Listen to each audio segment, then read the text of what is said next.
Sa ikalawang module ng Chapter 3, pag-usapan naman natin ang maternal health. Ang maternal health ay ang pag-aalaga sa kalusugan ng mga buntis. Napakahalaga ang usaping ito dahil dalawang buhay ang inaalagaan natin. Kapag malusog si nanay, malusog din si baby. Alamin natin sa module na ito kung ano ang magandang ipayo tungkol dito.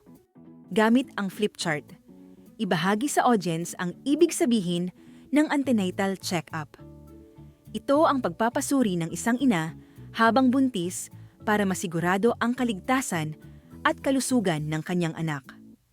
Kaya mahalagang nasa 8 beses ang inyong pagbisita sa health center upang kayo ay mabigyan ng wastong gabay sa iyong nutrisyon, mga bitamina, at pati na rin sa mga dapat iwasan, lalo na kung maselan ang pagbubuntis.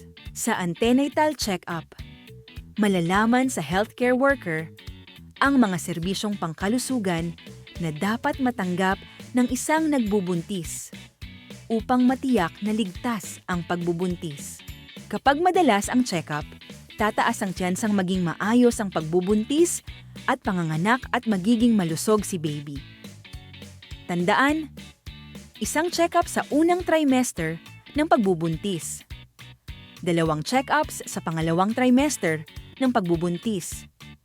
5 check-up sa ikatlong trimester ng pagbubuntis. Para sa ligtas na pagbubuntis, kumpletuhin ang 8 antenatal check-ups.